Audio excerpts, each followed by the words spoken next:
J'étais en train de préparer mon sac photo pour partir en vacances. Ça fait très longtemps que je ne suis pas parti en vacances, ça va faire du bien de décompresser un petit peu. Je me suis dit, est-ce que ça serait pas cool de vous partager 5 petits conseils afin de réussir vos photos et vos vidéos de vacances, de voyage. Je pense que vous allez kiffer cette vidéo. Pour ceux qui découvrent ma chaîne, sachez qu'ici on parle photo, vidéo, et puis je teste également des objets tech. Si ces thèmes vous intéressent, je vous invite à vous abonner et puis actionner la petite cloche pour ne plus rien manquer de mes futures vidéos. Premier conseil, partez léger. Prenez votre boîtier, un objectif zoom, un micro si vous voulez prendre du son, et puis également un drone si vous en avez un, et puis basta. Pas plus, pas de trépied, pas de stabilisateur, ne vous chargez pas car les 3/4 du temps vous n'allez pas vous en servir. Vous êtes en vacances, vous êtes là pour kiffer, pas pour vous charger comme une mule. Deuxième conseil, essayez de créer un fil rouge. C'est pas une obligation, mais c'est toujours plus sympa. Donc qu'est-ce que j'entends par fil rouge? C'est tout simplement si vous partez en vacances avec quelqu'un, utilisez cette personne si elle est d'accord, vous la filmez dans les différents lieux afin de montrer la progression de votre voyage. Ça, c'est un exemple de fil rouge. Vous pouvez vous servir des monuments pendant votre voyage. Vous vous servez des monuments afin de montrer la progression de votre voyage. Après, si vous voyagez tout seul, filmez-vous. C'est encore plus simple. Ça va permettre de garder votre spectateur en haleine, tout simplement, tout au long de la vidéo. Conseil numéro 3, compartimenter votre temps. Qu'est-ce que j'entends par là? C'est tout simplement, quand vous partez en voyage, je vais compartimenter mon temps, c'est-à-dire que je ne vais pas filmer toute la journée. Je me lève le matin, je fais ce que je dois faire pendant 1 heure, 1 heure et demie.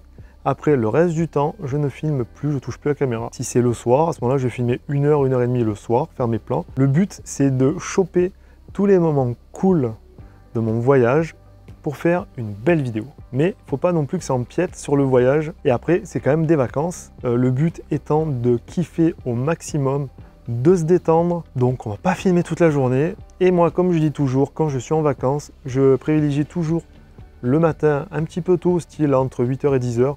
Ou le soir, pendant la golden hour, vers 7-8 heures du soir, voire 9 heures, tout dépend du pays auquel je me trouve. Voilà, c'est vraiment les 2 créneaux horaires où j'aime bien filmer, mais je ne filme pas toute la journée. Le reste du temps, je laisse la caméra à l'hôtel et je profite avec mes yeux de mon petit voyage tranquille. 4e conseil, on va parler un petit peu de son environnement, d'observer un maximum son environnement. Alors qu'est-ce que j'entends par là? Quand vous vous déplacez sur un lieu, ne vous excitez pas à votre caméra, vite filmez plein de choses, vous allez tout rater. Prenez le temps, arrivez sur le lieu, vous observez un petit peu tout ce qu'il y a.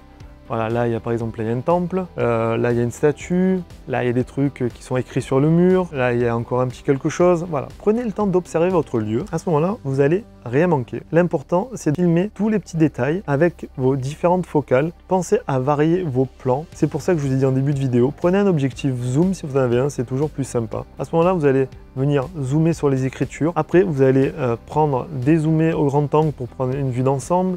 Vous allez refaire un plan serré sur la statue. C'est très important de donner du rythme à votre vidéo grâce au changement de plan et puis également au mouvement de caméra que vous allez faire pendant ces changements de plan. C'est toujours très important. Alors, par exemple, ce que j'aime bien faire, c'est des zoom in, zoom out, donc en avançant ou bien en reculant. Et puis j'aime bien également faire des petits orbites, comme ils appellent ça, quoi, comme des POI en drone. C'est-à-dire que je tourne un petit peu autour des objets. Ça, je dois dire que j'adore faire ça et ça donne du dynamisme à la vidéo. Donc pour finir sur le 4e conseil, filmer un maximum de plans différents avec différentes valeurs de focale et toujours en mouvement. Plus vous aurez de plans, mieux ça sera après quand vous allez monter votre vidéo. Et pour terminer, le 5e conseil, planifiez votre voyage en amont. C'est très important. Par exemple, vous allez partir une semaine en Corse. Et bien pendant cette semaine en Corse, qu'est-ce que je vais faire? Je vais aller à Bastia, je vais aller à Calvi, je vais aller à Bonifacio ou je vais aller à Porto Vecchio. Qu'est-ce qu'il y a à faire dans ces lieux? Voilà, tout ça, il faut le voir en amont, mais attention, quand je dis qu'il faut préparer son voyage en amont, attention, ne vous excitez pas sur les réseaux sociaux. Ah, regardez par exemple, je vais à Bonifacio. Allez, qu'est-ce qu'il y a à Bonifacio? Je regarde toutes les photos qu'il y a parce que là vous allez vous spolier, c'est nul.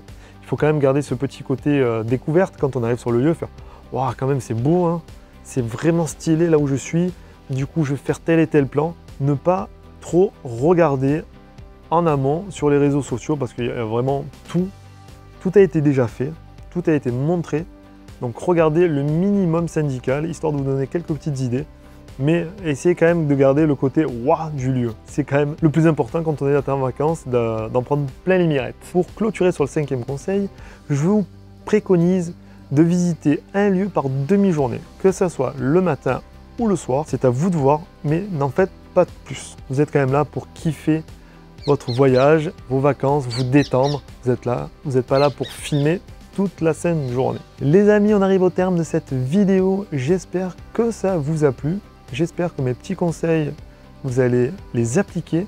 Si c'est le cas, quand vous revenez de vacances, vous avez le box commentaire, quel a cet effet? Laissez-moi des petits commentaires, me dire si ça vous a aidé, si vous avez fait des meilleures prises, que vous avez mieux géré votre voyage, que vos vacances se sont bien passées. Et puis nous, on se retrouve la semaine prochaine pour une nouvelle vidéo.